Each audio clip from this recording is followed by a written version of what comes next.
Welcome to Survivor NSFW. Man, I got a smile on my face. Jonny Fairplay, because I'm staring right now at my MacBook Pro computer screen at the beautiful and amazing Tina Wesson. Tina, how you doing tonight?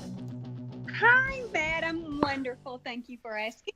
I'm equally as smitten, Tina. So let's not give all the accolades to Matt Bischoff. So we did a season 40 all winners cast predictions episode, and you were my first female pick, and I ended, I gave all the reasons why, I felt that you would be cast on an all winner season, and I finished with, and I think she's hot. I'm throwing my name in the hat. Oh, Jonny. Wait, hold on. And you don't get to drink anymore. What's the deal? I could understand if you were partaking, but you're clean and sober, and I don't know what's wrong with you now. What did I write earlier? Why I asked, I came there, I was like, why didn't we get married? You're just my type. You stay up late, you're hot, and you want $1 million. That's all I'm looking for. I'm a simple man with simple needs. I just need a woman that stays up late, is hot, and has $1 million. That's it. That's all I want. I'm so glad I could fulfill all your fantasies, not just one. I know. You're my dream girl. So instead of playing the Bachelorette with Tina Wesson, let's talk some serious stuff here. So the internet has been abuzz now for a couple weeks. They're not happy. And when I explained to you earlier that they were not happy, you said you weren't happy either. That they were not the only one. Not even remotely. I have so looked forward to an all-winner season for so long, even before they did Blood versus Water, because I didn't even know Blood versus Water was an option or anything that was going to come up. So I honestly thought that the next time I would get to play would probably be an all-winner season. I'm always surprised when CBS calls me. I just, Jonny, you're such a character, and it just seems as if the show is more geared towards people who have these big personalities now. And I just don't feel like I have that big personality. So I'm always surprised when they call me. But then whenever they did call me and ask if I was willing to play again, and I'm like, are you kidding me? Of course. And that was in February. The beginning of February? Yeah. Yes. And then they said that they had a few options that they were considering for different types of things. Sure. And they would get in touch with me because I would have to fly out in March for processing, and then we'd fly out in May. Yes. So I'm like, okay, yay. And of course, I get so excited. And so the whole month of February, I'm like this little kid who, is waiting for Christmas, just absolutely excited, knowing that, okay, I think it'll be an all-winner season, and I think I'd probably get to go. Well, hold on. I have a question. You didn't do anything stupid like get a YMCA membership or buy 20 yoga passes at because you want to change your body in this limited amount of time. And even though you have a fixed budget and this kind of fucks up your budget, but you go ahead and do it anyways because you get this call that you've been waiting fucking years for. You didn't do anything like that, did you? You know what? I didn't do that because I live so remotely. There's no YMCA within an hour and a half, 2 hours from me. Okay. Well, I'm glad I didn't do anything stupid like that. I did the wrong thing. I have a hill behind my house that a big mountain. Sure. And so I would these big boulders, and I would climb up the top of the mountain and do arm reps and lunges up to the top of the mountain. So I was training in my own Rocky style way. I like that. Yes. Is this part of your pitch for Jason Momoa to when he moves in? Oh, Jason. Oh yeah, my wife's got the hots for him too, Tina. Oh, that seems like such a nice guy. I just love nice guys. I don't know what it is. Oh, he's definitely a cool, like, he seems like a cool dude. You know what I mean? He just, following him on social media, you know, he plays, like, he plays the bass and he rides motorcycles and he just... follow Tina's Twitter. She's tweeting out to, hey, we got some motorcycle trails here. You could get lost for a while. But Tina, so back to what you were saying. So you get the call... And February 1st. And you're getting excited and you're thinking it's an all-winter season. Then what happens? So then it gets down to, it is, I guess it's maybe the third week of March, and I still haven't heard anything. And so I call and I'm like, and I have a job and I do not want to leave my job in a bind. So, you know, I would need to give them a little bit of time to prep for this, me being gone. And so I call and I'm like, okay, I haven't heard anything. What's the deal? And she said, we still don't know. We still are trying to figure this out, but we're having to make a decision really soon. So give me a couple more days. So I'm like, okay. So then they called in 2 days and she said, well, you're out. She said, what we were thinking of, we're not going to need you. And I'm like, well, okay. And I was so sad. And then I was like, okay, well, apparently it's not an all-winter season. I wonder what it's going to be. And then on the internet, I saw that it was an all-winter season. And I'm like, I'm such a loser. No. They don't want me for an all-winter season. And I felt like such a, I don't know. So how hard was it for you? I mean, I'm not trying to get all sappy, but I mean, were you devastated when they said, I mean, you played twice. Blood versus No, she's played three times. Played 3 times. That's right, 3 times. Yeah. 3 times. So this will be your 4th time. So even though you've played that many times, it's still the same feeling of getting the call and wanting to play. So it had to be devastating to you. You know what? I wouldn't use the word devastating because I have such an amazing life. I love, love, love my life so very much. Mm-hmm. I love playing the game. I mean, I like the hardship. I like the frame of mind it puts me in because it always makes me feel very appreciative of every little thing. And I like that. So I missed that opportunity of going back. But also, I think my biggest thing that I miss is just going out there and having the experience again. Mm-hmm. There's nothing like it. There is nothing like playing this game. I hear you. I hear you. We were talking before, like anyone on the computer now, well, after this, like don't stop this, but after, you know, go to YouTube and type in Tina Wesson, and there's a 4-minute. It's so awesome. It's a 4-minute video set to Tom Petty. Was it I'm trying to stop it before it make Won't Back Down.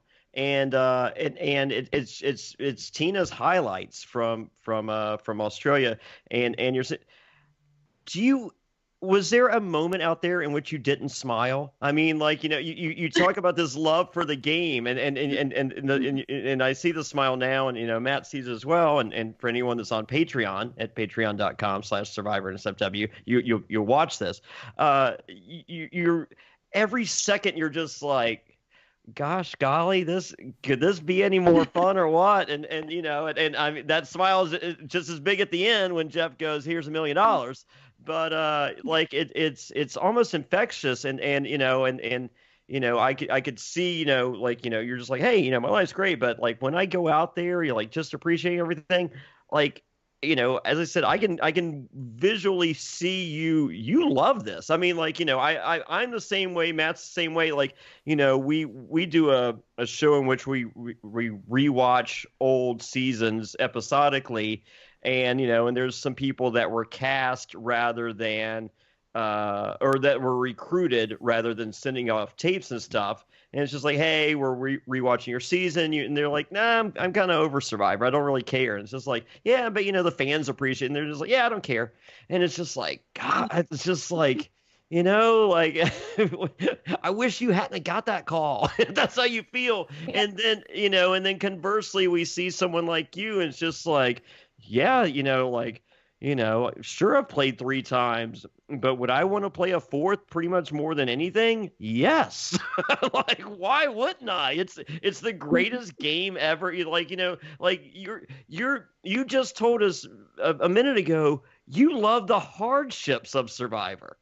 Like, how amazing is that you're just like, man, just bringing out the inner beast in myself is so exhilarating, and it's just one of those things that playing tennis or playing gin rummy in at the table ain't gonna give you that feeling. No, it's not. And I think that maybe that's partly too, I don't want to say why CBS isn't fond of me, because they might be fond of me. I think they're very fond of you, Tina. As I said, when we did the casting, I'm sitting there, I give a reason for, this person's cast because this.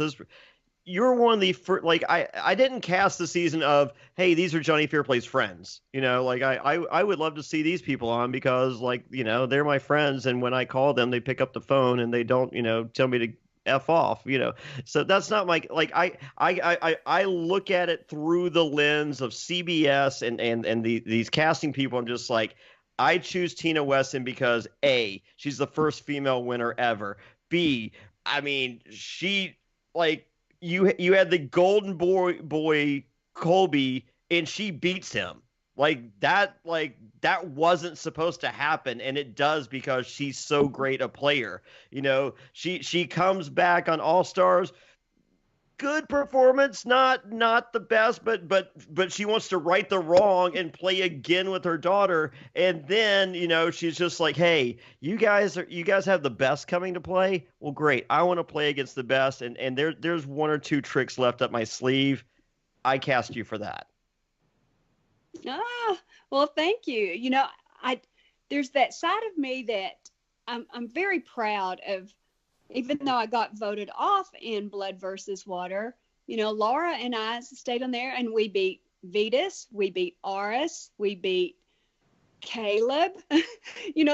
We beat the boys, and Katie, and gosh, I don't know, I don't even remember who all came through, but she and I, we stayed in there, and we fought. And if I had won that last challenge, then I think that I would have won that season.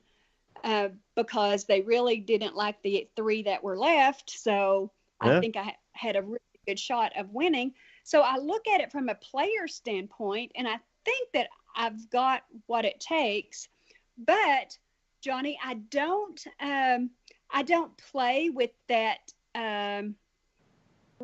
certain something that people who are really popular on the show bring to it. Whether it be an Aubrey, who is, Survivor transformed her whole, and there's so many of those players. Sari, the people who are really, really loved are people that, Survivor has changed their whole life. It's made them a different person. And I think that CBS realizes that those people connect with people who are watching the show, who it would be a dream for them to come out and play the game. Whereas I go out there, I know who I am. Survivor isn't going to change me. It's not an exploration for your this inner child that never got to be. You're just like, no, I I was a whole woman before I started Survivor, and I'm a whole woman now. Yeah, and I'm not going to go out there and cry and whine and act like I'm scared or act like I'm afraid or act like this is going to be so hard.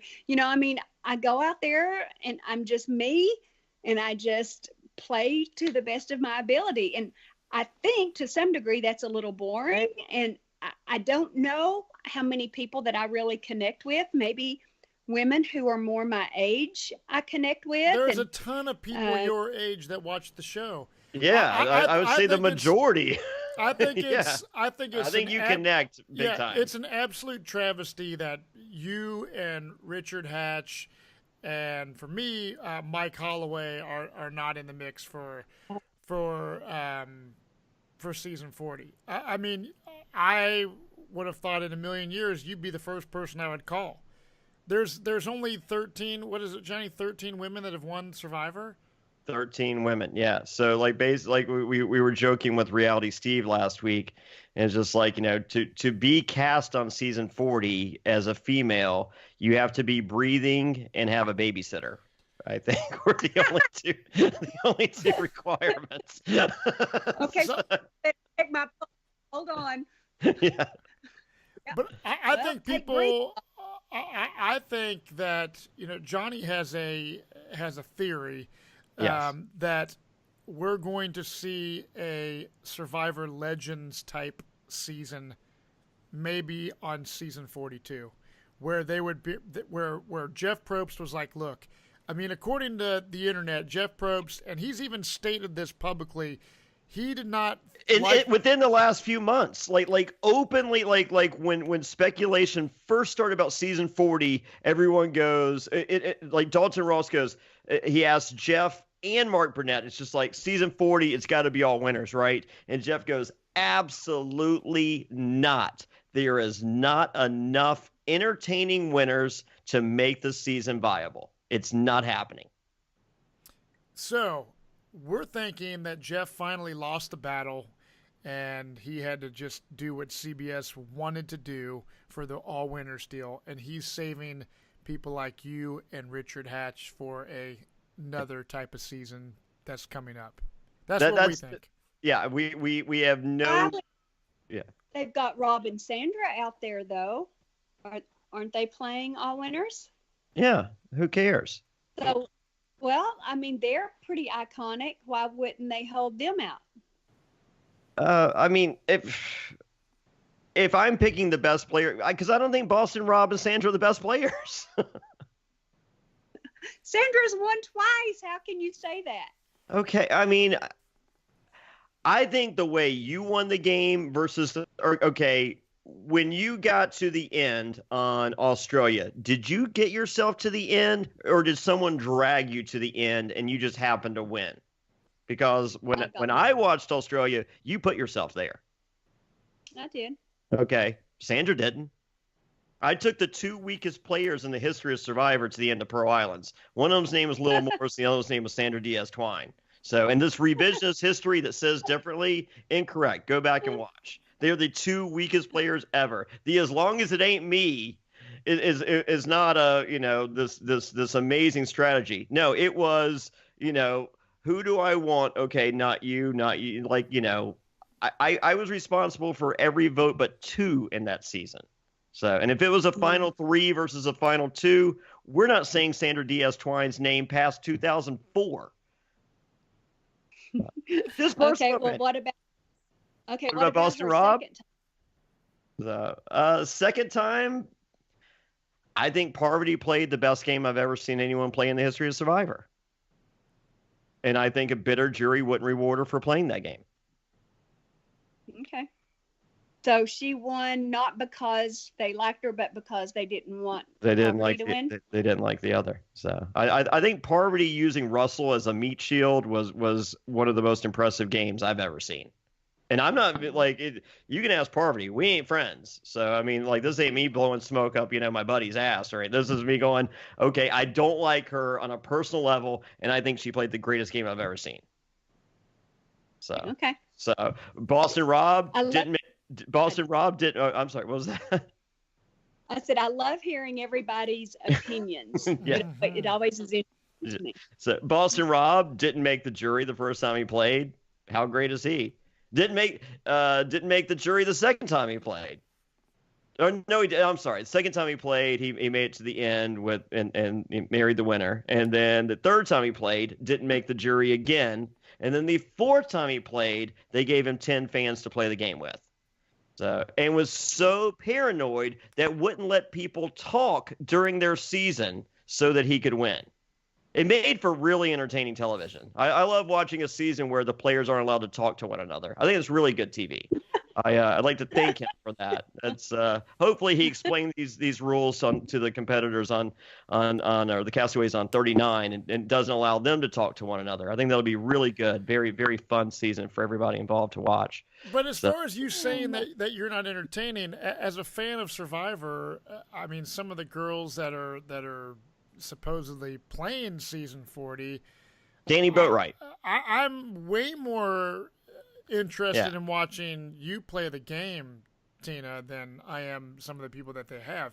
So that I don't know. It just kind of boggles my mind. But it is what it is. You know, they can do what they want. And I mean, hell, Richard Hatch, the first winner, the person that, you know, made Survivor kind of this amazing thing, is not on it. So here's the message from Richard Hatch. So people have been speculating that Richard Hatch didn't get the call because of the incident on All Stars with Sue Hawk, or and then that rumor was debunked, and then the latest rumor was he didn't pass the physical.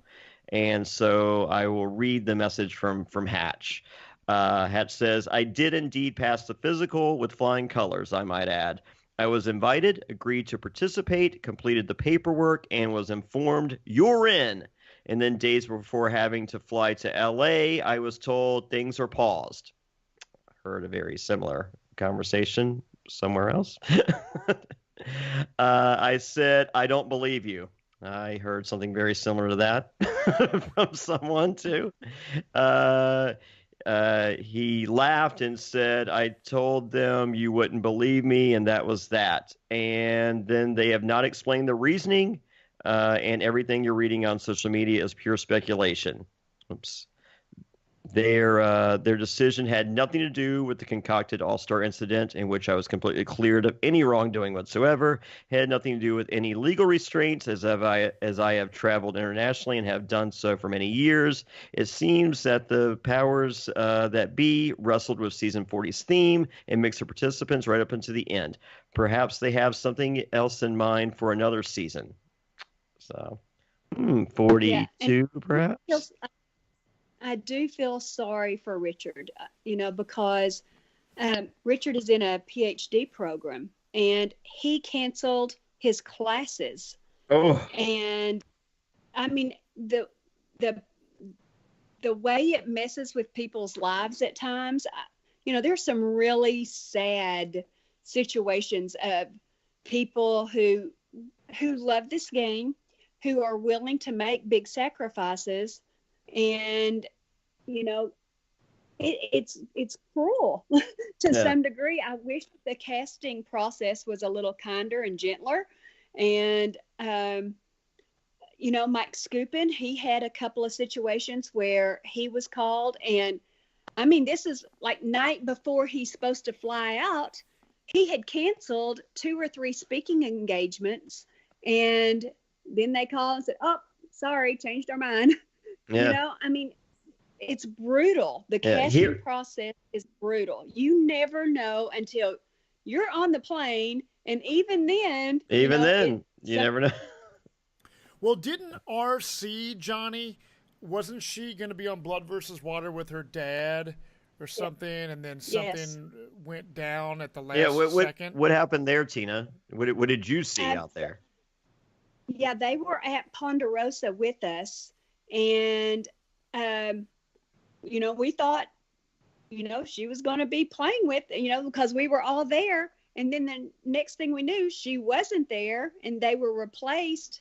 And so I think it had to do with her dad, and he had some medical condition that was acting up, and so they were watching him, and apparently they were just too nervous about him going out to play. So who were they replaced by?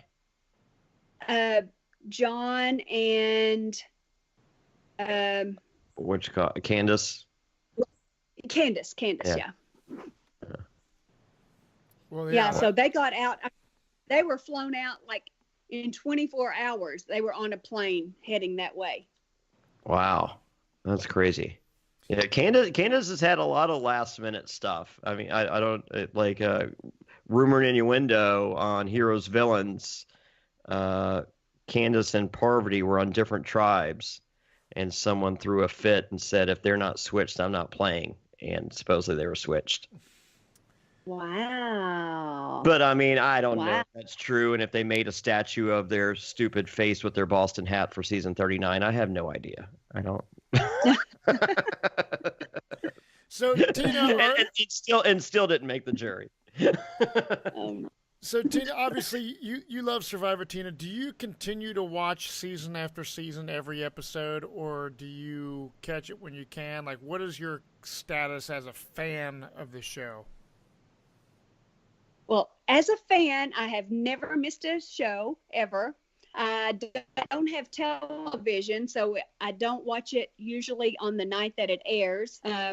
So I have to either go to a neighbor's house or watch it on the computer. So I have to eventually get to it. But you work hard to see Survivor. That's amazing. I do. I have to break and enter someone's house, or I have to get satellite in order to have an internet connection, and I know that it's I'm not really good on social media, and I feel bad because I know that there's a lot of people out there and fans, and that I'm not as engaged with that. But it doesn't mean that I'm not a huge fan of the show, and I don't. It doesn't mean that I don't have a great love for it, because I do. I've just, Jonny, I get up, I go outside if I'm not working, and I stay outside until 8:30, 9 o'clock, and I come in and cook supper and read and go to bed eventually, So I've got such a busy, fun, outdoorsy life that, I don't really want to start getting on the computer, and I don't want to get on Facebook, and I don't want to be part of social media, because I want to live my life. And you're smart. My life is yeah, that's us. That's us. Other than these podcasts, I'm geared for the woods and geared for nature and playing, and so I since I know this show is such a big deal and you have a lot of listeners, I do want the listeners to know that I appreciate whatever support they give me, and that if they're nice to me, thank you very much. I'm sorry that I don't give more, and I hope they don't hold that against me. Or so you have a ton of support, by the way. I mean, like you would not believe. I mean, I'm on social media, hourly, and they were very upset about you and Hatch, and I think you both. I mean, in a winter season, I mean, as I said, one and two on my ballot of casting a winter season. Mine too. So, yeah, we when we're reading our cards, Matt had the same 1 and 2 as well. Who, without tipping your hat, who do you think you might have been friendly with out there? Oh gosh. Well, I'll tell you who. If I've been asked that question, who would I want to play with? Yeah. And my first person is Yule. Oh, wow. Is that strange? A little. I mean, a lot of people are shocked that he's there. Really? Yeah. I mean, he's a little quiet. He is quiet, but I think that's why I like him. He won't get on your nerves. He won't talk too much. Yeah. because I'm kind of quiet, and I really like, Johnny, I like a good game. I like a fair, there's nothing about Survivor that's fair, but whenever it's been a fair season, I like that. I understand, like, this last season. Sorry, I'm going to have to plug in my phone because it's about to go dead. Hold on a second. No problem. There you go. Like this last season, I understand that a lot of people were upset that Chris won because they didn't think that it was fair that he had gone off and not had to play the game and then comes back the last 3 days and ends up winning. And what did you think? And I get it. I understand why they feel that way, but at the same time, you and we all know how hard Survivor is. You don't see grown men crying over something that isn't exceptionally hard. Yeah. And so the starvation, the being separated from your family, the psychological torture that goes on playing the game, everything about it is hard. Whether or not you're on Extinction Island or what was I on? Redemption Island or whatever Laura and I were on. It doesn't matter if you're in the game playing against other people or you're just out there by yourself, alone, starving. There's always an element of really, really, really difficulty that's going on. And so I think that had he come back and Devin was still in the game, that yes, Devin would have won hands down. And I think that's why everybody was trying so hard to get Devin out of the game, is because he was very likable and everybody knew that he would win, but he wasn't in the final three. So out of the final three, did Chris deserve to win over the other two? Yes.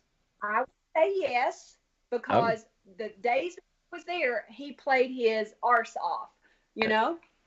And he did what he had to do.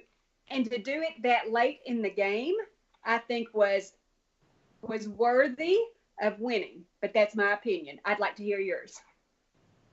I mean, no. my answer is no. But I mean, okay. But I think I can say that from the outside. I can say that as a previous player who doesn't believe if you take a 25-day vacation from the game that you don't deserve to win. That's just a personal opinion from someone that loves the game and respects the game and all that. However, if I'm on we talked last week with Reality Steve, I don't think they showed how miserable it was on the edge. Like, I think the edge of extinction is the worst thing ever in the history of Survivor.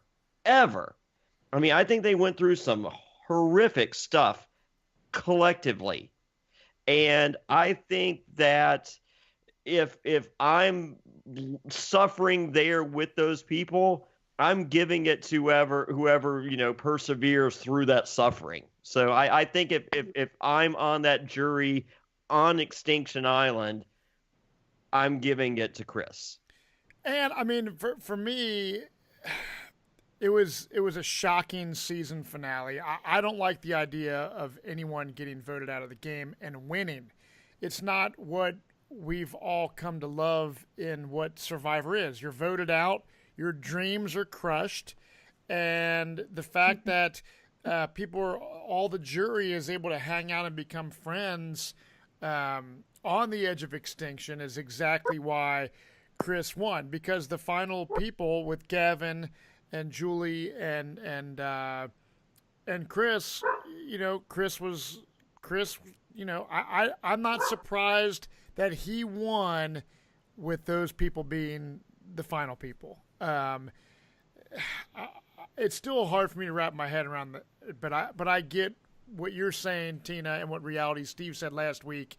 The circumstances of the theme, he did everything right once he wanted, he had to win his way back in the game. he had to get Lauren to give him the idol. He sacrificed his self and his immunity so he could make fire against Devon's. He put it all out on the line, and in the end of the day, those gambles were big ones, and he won the game. So it wasn't a gamble, though, because if he doesn't do all those things, he doesn't win. So it's not really a gamble. Yeah. Okay, what did Victoria do to win besides just stay in the game? I think Victoria was. When Victoria got rid of Aubrey, she was my pick to win right there. Because she walked up to Aubrey, smiled, and said, I think we're gonna be sisters. and then she was like, hold on, turn to the side a little more, because I want this sword to go through that back all the way, and I want the other end of the sword to come through your chest when I'm done. So that's what Aubrey did, that's what Victoria did. I don't think we saw. I don't think we saw enough of some of those people's gameplay to really. I know going into the season, I thought Victoria was going to be a fun, entertaining player, but she got zero airtime because we had the big characters like Tina, like you were talking about, the War Dogs and the Rick Devons, these funny, outgoing people. But yeah, I don't know. It's I don't think they'll ever do Edge of Extinction again. For those of you that can't see, if you're not Patreon, Tina is kicking her dog repeatedly. It's Tina, please stop. That's. I know she is a hunting dog, and that time is her time to hunt. I'm sorry. It's patreon.com/Survivor NSFW. You can see Tina. Just that's animal cruelty. What do you? No, I'm kidding. So Tina, now that your summer is free because you're not on season 40? Do you have any exciting plans this summer? Other than sulking? I am working. I do some adventure guiding down at a lodge that's 3 miles from my house. It's the only thing in the area. So I help work there. How far are you from Big Tom's? Oh, I'm going to the Rolling Stones next month. Oh. Cool. Nice. Yeah. That's awesome. So excited. How far are you from Big Tom's? I'm about 2.5, 3 hours. Okay. So I'm heading to see Big Tom and Lex the first week in July. Really? Yeah. I might have to show up. We could put the band back together. Do you have a date, an exact date? I'll text you. Okay. Yeah. So, and are you going to be at Hearts of Reality? Maybe. Okay. I'm just going to say maybe this year. Matt's going for his first time ever. Yeah, I've never been. This will be your first time? Yeah, I've never been, and I remember hanging out. I'll always remember when we went hiking with E.J. Snyder from Naked and Afraid, and he saved us from the killer bees. Oh my God. Were you naked and afraid, Tina? I was neither naked nor were I afraid. Instead of naked afraid, it's not naked, not afraid for me. Yeah. Hey, do me a favor. So I'm sure you've got plans to interview some of the newbies coming off this season. Sure. So I would be curious, because since we've talked about it, I'd like for you to ask them this question for me. Yes. Because we didn't really get to see what it was like on Extinction Island. It seemed like it was difficult. And I'm curious how it might have been different from whenever Laura and I were out on whatever island we were on. It's just this teeny tiny island, and I would pace like a caged animal. I bet. From one rock to another, while she slept 18 hours a day, and my days were like 86 hours long. Well, Tina, Tina, that's what politicians do. Oh, okay. So I want you to ask the people, how do you think that your experience on Extinction Island was different than the people who were in the game? What was different? Why was it harder or as hard being there as it would have been if you were in the game? I know playing the game psychologically.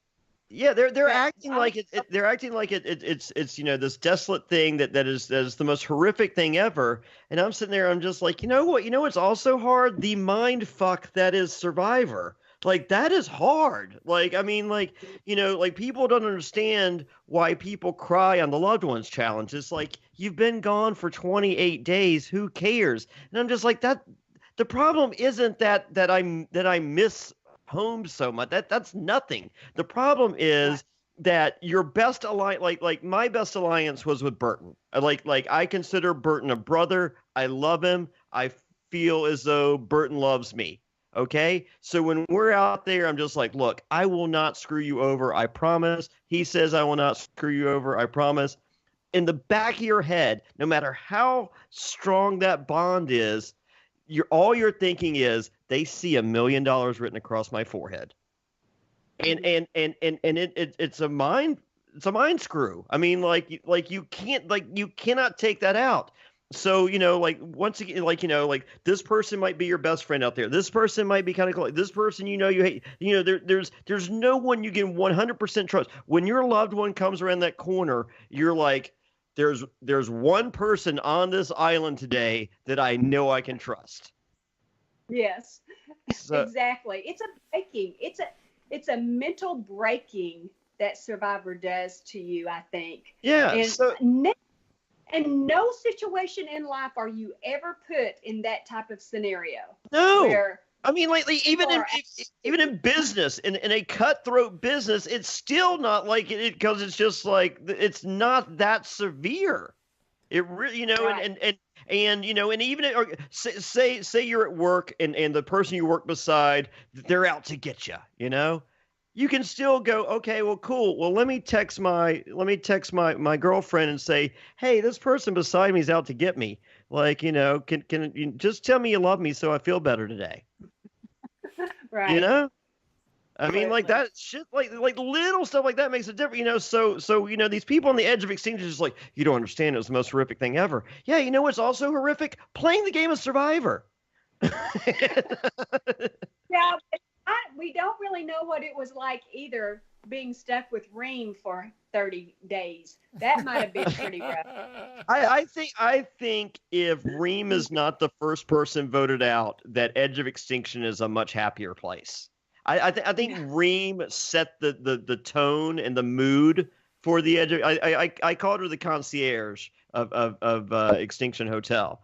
And I think if she's not there to set the tone, I think it's completely different. I think if Aubrey's the first person out, people go to Edge of Extinction. There's high fives going on. Yeah, it's a party. Yeah, and I think the person voted back in probably doesn't win the game. Mm-hmm. Right. Because I think the precedent says just like, hey, we're supporting each other and all that. However, we support the game, we love the game, we respect the game, and as a result, we're respecting the person that plays the best game that's still there. I would agree. But yeah, we'll definitely ask them, Tina, how that what Edge of Extinction was like, and we'll get back with you on that 100%. Yeah, I'm really curious about that. I was going to tell you something else or ask you something else. Well, I had a quick question for you, Tina. All right, so you won the only 42-day season in Survivor. And I still don't know why we played 42 days. Well, that was my question. Why did you play 42? I've never known why that season was 42. Yeah, because it was from the very beginning. It wasn't because Mike fell in the fire and we had to prolong it. I mean, it started out as 42 days. Yeah. Well, there we have it, because season 42 is supposedly going to be a legend season, and maybe that's a sign. Johnny. It's a sign that Tina was meant to play 42. That's the one you're supposed to be on. And last question, I've always wondered, had you seen season 1 before you played season 2? Yes. Okay. Had most people out there, or did they have tapes if you hadn't seen it, or no? Say that again. What do you mean? Do you think the entire cast had seen season 1? Oh. Yes. Okay, and if they didn't see it live, do you think they gave them tapes to catch up on what they didn't see, or? Yes. Okay, that's what because like I want like I had never seen Survivor before I was cast. Like I was a recruit. Wow.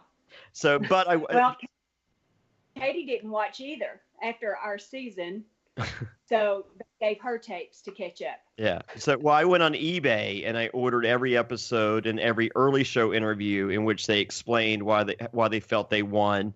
And I mean, like, you know, it's crazy because like your season, you had like Rosie O'Donnell show interviews I watched and all that. But like, you know, so I started with season with Borneo. And I'm just, you know, and I only have like 3 weeks before I leave. So I'm trying to, you know, crash course this stuff. And, you know, so I start with Borneo. I'm just like, well, this is worthless. You know, they're just like, I'm going in alphabetical order. And I'm like, oh, these idiots. So then I go to your season and they were a little slow on the draw. They hadn't perfected that alliance thing yet on season 2.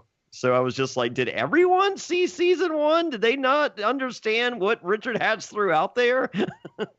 No. Well, they did. It just wasn't shown. There was an alliance on our tribe 10 minutes off the plane. Okay. So you guys did figure it out. They just took their time. Okay. Yeah, they just didn't show it. Okay, and that makes me feel because I'm just like, how did these people not? I mean, like there's like, you know, from you know what I did see from season one, I'm just like, there's one guy that kind of gives you guys a blueprint on how this shit should go down, and you're just like, I don't know, and I'm just like, how do you know? there's strength in numbers. It was the moral of season 1.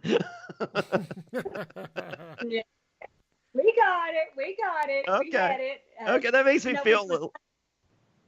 That's whenever I tell people it takes 3 things to win Survivor: luck, logistics, and living relationally. And I don't care who's won the game, there's been an element of luck. I mean, a lot of people play great games, solid games, but somewhere along the way, something lucky happened that put them in that position. I call Survivor 60% luck to win. Okay. I got it 60% because I think you can play a perfect game, but if that big thing doesn't happen, you don't, you know. Yep. Luck is a huge factor. That's very true. Yeah. Yes. And anybody who thinks that they won strictly on their merit, I think is a little arrogant. But anyway. Russell Hantz didn't win, Tina. I know, that's true.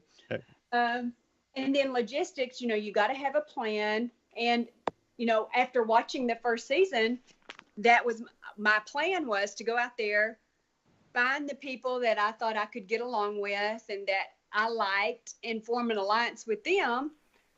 And if I couldn't win, who would I like to see win the $1 million? Well, 10 minutes off the plane, Mitchell comes to me and he says, we've got an alliance. Do you want to be in it? And so I'm in plan B, 10 minutes into the game. I don't know what plan B is. I just know that I'm in it. And so it is funny, you know, how the game played out and the things that happen along the way. But yes, I mean, you have to go in. But now, the way I would like, if I go back and play, I think Matt, you mentioned Mike Holloway, and I loved his game. I like him as a person a lot. I like that season so much. To me, it's my favorite season because it taught me something about playing this game. And it was that the game that I played where, you know, you have somebody and you have this loyalty. And Jonny, you were talking about Burton, you know, I mean, you want that. You want to be able to trust somebody the entire way. But that's not the Survivor that we have now. I mean, you can't play that game anymore, it seems. It seems that you have to be fluid. And, you know, in Holloway's game, they had a different alliance every tribal council. It was something different. And yet they didn't hate each other. And they would come back to camp and go, that was a great move.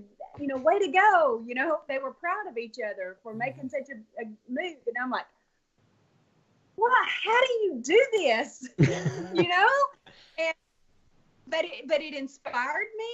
It I think would help me be a better player to know that it's okay to play that way, that it's even more respected, I think, if you play that way instead of trying to have, you know, this loyal group of 5 or 3 or whatever. I don't know. I just don't think that's a respectable game anymore. People want you to play harder than that. Well, all I know is it's disappointing that we won't be seeing you on season 40, but I'm hoping, and same with Jonny, that you will be asked back to play some sort of legend season in the future. We're both big fans, Tina, and I appreciate you coming on the podcast with us tonight. Well, I gotta say I'm worried about Tina 4.0. She sounds more dangerous than ever. I know. There's some great players that have really inspired me, and you know, it goes against my nature. You know, my nature is not to be the type of player that it takes to win the game now. But that to me is a challenge. Well, can you rise to the occasion, and can you be someone who's worthy to go to the end and win this game? I don't think the way I've played is going to do the trick these days. Do you? I think an old school approach might be exactly what wins one of these later seasons. I think the new way has the potential to flame out. So, however, I mean, like, you know, I was gonna add, like, you know, that no good Nick Wilson. I mean, he plays quite a game, doesn't he? Yes, he did. Yes, he did. Old G Shucks has a few layers to it, doesn't it? Yep. So I don't know. What's that? What's Matt's? What's your thoughts? No, I'm just with you. I think you have just as good a shot as anybody. I mean, I don't necessarily think you know, these guys like Devins, if you're this super flamboyant player, that's putting a huge target on you, because people are like, oh, you're the most likable guy. Everyone loves Devins. He's going to win. But with the luck, and you're no dumbass. You have won the game. You've played multiple times. Almost won it a second time. Yeah, and you're a student of the game. Like, you've seen all these other types of players. So you've seen all the tricks. Yeah, so if you go out there and play again, I think that you'll kick into this mode to where you will do, you know, what you have to do to adapt in this game. So I think personally you have just as good a shot. I mean, he was talking about Nick Wilson or Wendell. I mean, Wendell's a guy that, you know, I thought, man, crazy New York Dominic, you know, is going to beat Wendell. But, you know, Wendell played a great game. I mean, so I very underrated social game. I think the edit gave so much credit to Dominic's abrasiveness that you didn't see the social game that Wendell was really playing. I think Wendell, in my mind, is a front runner to win 40, and that's not a you know, a jump around game. He plays a simple, you know, throwback version of Good Guys Survivor. So yeah. Do you all think how big of a percentage do you all think the social game comes into play into winning it? It depends on the theme and the gimmicks. If they're doing all this bullshit with with 100 idols, and an idol, when it dies it comes back to life at night, like, not as much as it used to. So, but if it's a stripped down version of Survivor, which which for an all winter season, and even more so a legend season, I want to see a stripped down version of Survivor. Like, I'm okay with an idol, as long as when you play it, it dies. I mean, like, save it until the right moment, make it count. It's dramatic television. If your characters are good enough, you don't need these gimmicks to use as a crutch for good television. I think the players are. I think a social game has a huge part in it. Yeah. I mean, like Chris at Just One Edge of Extinction, I think his social game, feeding everybody and becoming friends and with everyone on the jury, is what helped him a lot of luck too. But I think the social part of Survivor is huge, because if you are cool with people on the jury and they like you and respect you, they're going to most likely vote for you. So yeah, they don't like giving credit. I mean, they hate giving credit for good moves anymore. So you get credit for the advantages and the idols. You don't get credit for good, like, people maneuvering. I don't think you get the credit there that I think you should. Well, that's what I was wondering, because you hear so much of the resume. You got to do this. There's nothing I hate more than the word resume. So, I mean, is it the resume that's going to win you the game, or is it the relationships that you've built that's going to win you the game? Well, I don't know. All right, let's say you go back on 42 and they have all the stupid idols and advantages. Are you up in the middle of the night looking for them? Absolutely. So then there you go. I think you find them. And as far as, more guys finding the girl, I mean, I've watched Survivor, and I don't think that they're CGIing that the one guy is awake and everybody else is asleep. Like, I don't think it's a male versus female thing. I think it's the person who wakes up finds an idol. Right. Yeah. 100%. And I can't imagine you being the last one to wake up. I don't think anyone's poking you on the shoulder going, "Wake up, sleepyhead." No. No, hardly. Yeah, I have that gig pretty well taken care of. I promise. I'll get up in the middle of the night and look for the idol, but I'll be the last one to wake up after I find it. I promise you. Just don't ask me what that pillow is. No doubt. Yeah. Well, Tina, it's been a pleasure. Thank you so much. Jonny Fairplay. Thank you, it's sad that we're on a podcast instead of watching, or Tina out there on an island somewhere. But hey, everything is meant to be for a reason. And 42 is going to be a million times better than 40. So we're ready. I hope so. Right. I hope so. And I would love to play with both of you. I would be honored to play with both of you. Oh, I love it. I would love it too. So yeah. And Tina, we have a season 40 shirt you might want to look into. It's available at johnnyfairplay.com. With every T-shirt, you get a phone call from Jonny. This is the FTW F the Winners shirt. I think you'll love it. just forget about season 2. If you think about all the other seasons, it's perfect, especially season 40. F the winners. They're no good. Okay. Okay. Well, thank you guys very much. We will see everyone next week for another exciting episode of Survivor NSFW. Jonny, Tina, you guys have a good night. Cheers, everybody. Cheers. Thank you. Love you.